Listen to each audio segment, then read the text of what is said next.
Nausea Firoz मिठी जे सरकारी अस्पताल जे SMO डॉक्टर अब्दुल करीम शेख जे मुबैना आपघात वारे वाक़े ख़िलाफ़ सिविल अस्पताल नौशा फ़िरोज़ में PMA सिंध जे सॾ ते डॉक्टर ऐं पैरामेडिकल स्टाफ पारां अस्पताल वारो एहतिजाजी मुज़ाहिरो कयो वियो। एहतिजाजी मुज़ाहिरे खे incharge medical superintendent doctor Badaruddin Abro, doctor Ghulam Murtaza Syed, doctor Mohammad Safar Janna ॿियनि ख़िताब कयो। अॻुवाणनि चयो त सिविल अस्पताल मिठी जे डॉक्टर अब्दुल करीम शेख खे हिरासमेंट करण बाद मुबैना आपघात करण ते मजबूर कंदड़ हींअर ताईं कानून जी गिरफ़्त खां आज़ाद आहिनि, जेका सरासर नाइंसाफ़ी आहे। अॼु डॉक्टरनि ऐं पैरामेडिकल स्टाफ समेत सॼी सिंध सिरापा एहतिजाज आहे।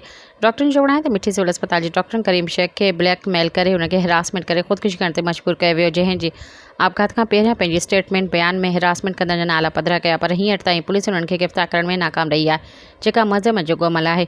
डॉक्टरनि पारां सिंध हुकूमत ऐं अदलिया खां मुतालबो कयो वियो आहे त फिलफोर डॉक्टर करीम शेख जी मौत जो ज़िम्मेवार ख़िलाफ़ असराइती कानूनी कार्रवाई करे उन्हनि खे गिरफ़्तार करे कानून जे कटड़े में आंदो वञे। ॿी सूरत में एहतिजाज जो दाइरो वधायो वेंदो। सब्सक्राइब कयो अवामी न्यूज़ HD खे ऐं ताज़ा तरीन ख़बरुनि लाइ ॾिसंदा रहो अवामी न्यूज़ HD।